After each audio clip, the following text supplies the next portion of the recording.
Hola, te damos la bienvenida a un nuevo episodio de Argentina, historias que nos pintan. Hoy te contaremos la historia detrás de Molina Campos en Alpargatas.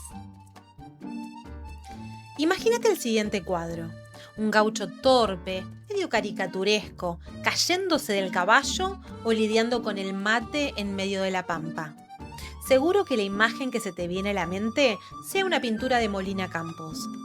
Pero, ¿sabías que esas postales criollas se hicieron populares gracias a un encargo publicitario? En los próximos minutos, te invitamos a navegar esta historia con nosotros. Relájate, tómate un mate y acompáñanos. En nuestro episodio de hoy, vamos a hablar de Florencio Molina Campos y su romance con Alpargatas, la empresa que transformó sus dibujos en un fenómeno masivo. Y para contar esta historia, vamos a arrancar por el principio. Pensá en la Buenos Aires de fines del siglo XIX. Inmigrantes que llegaron con grandes ideas y ganas de laburar. Resulta que en 1883 un ingeniero textil escocés llamado Robert Fraser se juntó con un vasco, experto en calzado, Juan Echegaray, y juntos decidieron fabricar algo simple pero revolucionario. Un calzado barato, cómodo y resistente, perfectos para los peones de campo y los obreros de la ciudad. Así nació la Fábrica Argentina de Alpargatas, que en pocos años industrializó la producción con máquinas y se expandió rapidísimo a Uruguay y Brasil. Para 1885 ya tuvieron su primera planta en Barracas y en los años siguientes construyeron un verdadero imperio textil. Fábricas que ocupaban manzanas enteras, plantas de denim en Corrientes, desmontadoras de algodón en el Chaco. Alpargatas no solo hacía zapatos, se convirtió en parte de la vida cotidiana argentina, desde el gaucho en la estancia hasta el laburante en la ciudad. Para 1887, la empresa se convirtió en una de las 3 fábricas más grandes de la ciudad y abastecía a una cartera de 260 clientes mayoristas. Tenía unos 530 operarios, de los cuales 450 eran mujeres. ¿Por qué? Porque prestaban más atención al detalle, eran más diestras que los varones y bueno, además cobraban un poquitito menos que los hombres.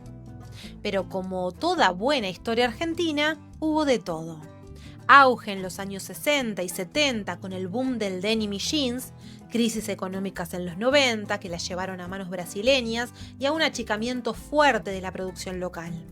Hasta que en 2008 un grupo de empresarios argentinos la recuperó al 100%, con la idea de revivirla desde adentro.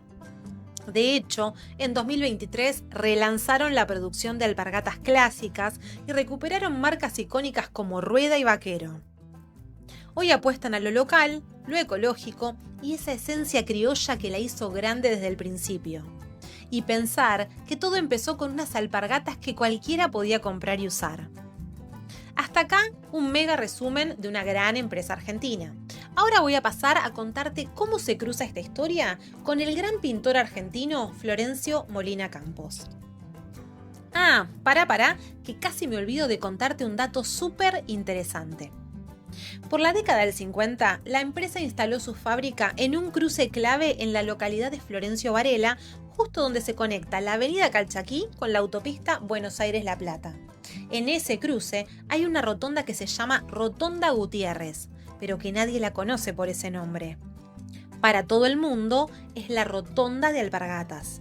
Si sos del conurbano bonaerense, estoy segura que te suena, ¿no? La fábrica era tan emblemática y visible que el lugar entero se identificó con ella y la rotonda tomó ese apodo hasta el día de hoy, pese a que la compañía ya no está más en ese lugar. Ahora sí, podemos pasar a la historia de nuestro querido Florencio.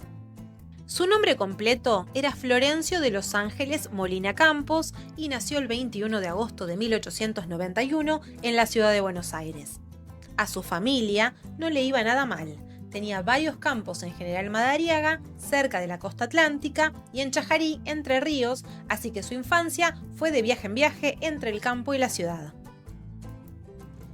Antes de los 10 años empezó a dibujar sus primeros gauchos para entretenerse en los días de lluvia en el campo. Y toda su carrera fue totalmente autodidacta.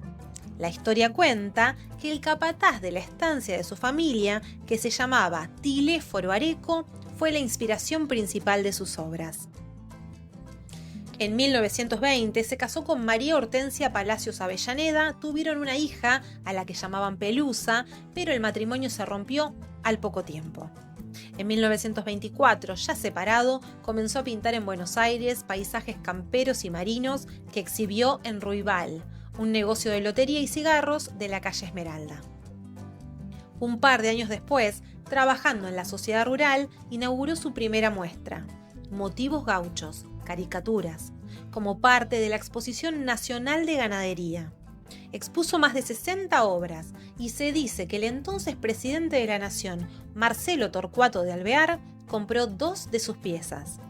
Esto fue clave para su vida profesional y hasta lo nombró profesor de arte del Colegio Nacional Nicolás Avellaneda después de presenciar la exposición. Entendamos bien el contexto. Era una época clave en la cultura de Argentina. Roberto Arlt publicaba su primera novela, El juguete rabioso, se editaba Los desterrados de Horacio Quiroga y aparece El Don Segundo Sombra de Ricardo Guiraldes. La cultura en general retrataba la tradición y costumbres argentinas de una manera más cruda, y Molina Campos era una bocanada de aire fresco con el humor de sus personajes y su estilo naif. En todas sus obras caricaturizaba al gaucho, resaltaba sus fisonomías, poses y costumbres. Buscaba recrear la totalidad de la vida de un gaucho en la pampa, sus alegrías, tristezas y sacrificios. La cuestión es que para la década del 30 estaba bastante instalado y, como te conté anteriormente, Alpargatas también. Resulta que la empresa estaba en auge y buscaba consolidar su identidad corporativa. Entonces, primero idearon el logotipo, esa imagen histórica en letras de bloque negra en perspectiva de 3 dimensiones en rojo. Totalmente innovador para la época. Y después surgió la idea de una cooperación con un artista. Ahí apareció Molina Campos, que ya estaba vinculado con lo folclórico y los gauchos. Primero, le pidieron que hiciera unas láminas publicitarias. Gustaron y salió la idea de hacer un calendario, que fue un éxito total. Se hicieron 2 temporadas de almanaques de 6 años cada una. La primera entre 1931 y 1936 y la segunda entre el 40 y el 45. Se convirtieron en un fenómeno popular. Algunos hasta llamaban a la colección como la pinacoteca de los pobres. Incluso en 1935, en el sobre en el que se entregaban se podía leer: este calendario es una obra de arte y por lo tanto será de aquí a algunos años de mucho valor. Cuídelo no doblándolo de ningún modo. Lo mejor de todo es que se regalaban, por lo tanto, muchísima gente podía acceder a ellos y hasta coleccionarlos. Los almanaques se veían en todos lados, en las estaciones de tren, los almacenes de ramos generales, pulperías y en muchas casas, por supuesto. Además, Molina Campos aprovechaba para contar la historia de Tiléforo, su personaje más famoso, y el regreso a la tierra, el encuentro con la culandera, que le decía que iba a conocer a una moza y que se iba a casar, su llegada a la pulpería, su rancho, los preparativos de la boda y hasta la llegada de su hijo. Y Tiléforo fue tan famoso que hasta tuvo su programa en Radio Splendid, en la voz del propio Molina Campos. El éxito de este personaje y las pinturas fue tan grande que lanzó una serie de tarjetas de inicio de año que contaron con un texto escrito de puño y letra por Molina Campos, donde ponía una voz gauchesca a su Tiléforo de Areco. Hoy en día, estas piezas son algunas de las más coleccionables, por lo que cuesta conseguirlas. Lo irónico de todo esto es que Molina Campos era todo un dandy, no tenía nada de gaucho. Era un verdadero hombre de ciudad, pero supo ver y retratar las entrañas de la vida gauchesca y con su obra se robó el cariño de todos. Pero no todo era alpargatas. También trabajó para Kraft, Ediciones Saura y la empresa de aviación Panagra, lubricantes de Mobil Oil y hasta hizo tapas para la revista Pampa Argentina, afiches de película, naipes y libros. La empresa de maquinaria agrícola Minneapolis Moline Power Implement Corporation, de Estados Unidos por supuesto, lo contrató también para ilustrar sus calendarios. ¿Y a qué no sabes? Terminó haciendo allá más que los que hizo acá. Los almanaques salieron entre 1944 y 1958. Ahora paso a contarte un detalle muy curioso de su vida profesional.